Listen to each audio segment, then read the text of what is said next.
You got any friends as bounty hunters? None that spring to mind.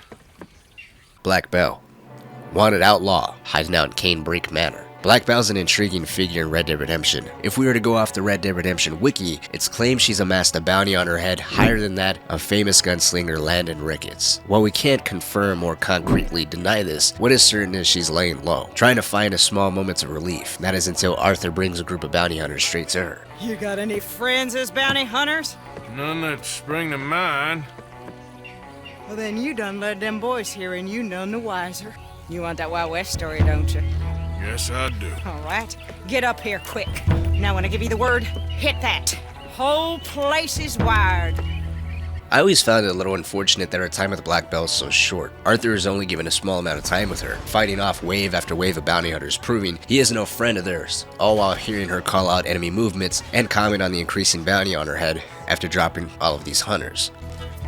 There's gonna be some price on me when all this is done. The price don't matter if it's idiots, Chip.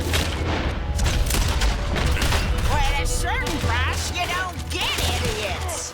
I always found it interesting that a Gatling gun was brought out to handle her. Given the large amount of manpower and ordnance for a single woman, it wouldn't be too bad to say maybe her accumulating a bounty that much higher than Landon Ricketts isn't so far-fetched after all. Clearly she's dangerous and highly intelligent since she already had a planned method of defense and ultimately escape. This is apparent by her bags being pre-packed and dynamite all rigged up around her cabin. Intelligent, highly dangerous, and not entirely reckless. It's obvious Black Belle's in her middle age. If she's the same age as Calloway, Billy Midnight, or Emmett Granger, men who are all way past their prime and noticeably older than Arthur.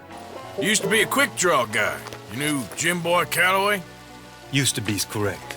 Them days are long over. Belle, at the very least, has adopted an air of caution, an air that's probably only been heightened as the years have progressed and she's gotten older in age. While the exchange between her and Arthur is really so that way Arthur can get a story on Calloway, this being the one and sole exchange between the two of them is kind of a missed opportunity. While Red Dead Redemption 2 by itself is a very large and expansive game, I always felt like it was a missed opportunity for Rockstar to be able to implement any type of decision making. While I get it, that'd be too massive and too complex to implement that type of system into Red Dead Redemption, and what I mean by that is having a system where you can kill off essential characters or make decisions that have an actual impact on their overall story. But that could be venturing a little too much into RPG territory there. But in contrast to all the other characters that we hunt down for the Calloway quote, Black Belle's the only one that seems useful. She's the only one actually willing to sit down and talk with Arthur, even though it is in exchange for him to defend the hell that he brought to her doorstep, and she's the only one that seems still competent enough to actually defend herself. She doesn't fall into the deep alcoholic depression that we see Billy Midnight in, or the rageful arrogance that we see Flaco Hernandez in, or Emmett Granger, jealous of Calloway actually being the center of attention. Black Belle seems to be the only person that actually genuinely lived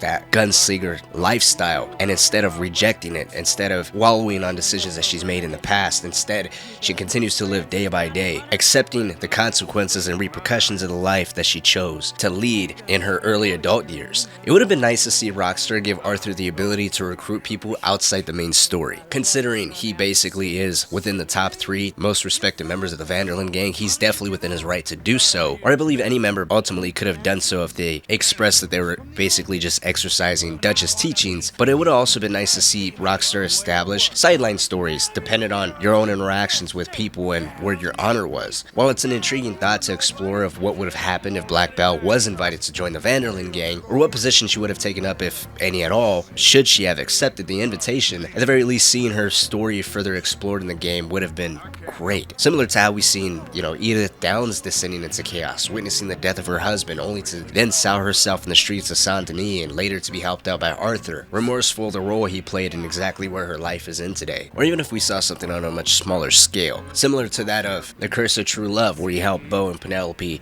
escape the town of Rhodes. They could have easily had it where somewhere down the road, later on in the story, we accidentally run into Black Belle when she's being chased by bounty hunters and you can help her one last time. Just any other extra interaction with her, because the short amount of time that we had with her was very reminiscent of anything you would have with Micah or even Sadie, where you just know anything involving this character, there's going to be a bloodbath. You're going to have a stockpile of ammunition. All your weapons need to be cleaned, greased up, and ready to go, because this is not going to be easy. Of all the storylines, particularly when tied to Jim Boy Calloway, Black Belle is the one that has always stood out because it's frankly the most interesting to me. All the other ones you basically kill has been quote-unquote gunslingers, whether if that was the reality or not. Black Belle is a real representation of what you would believe to be a gunslinger in the Middle Age, living a life on the run. We don't duel her, we don't kill her, yet the interaction with her and the exchange between her and Arthur was always one that stuck with me. And it's just unfortunate that she didn't pop up at least one more time in the game, even in the epilogue as John, or John commenting on what happened to her through a story given through Jack.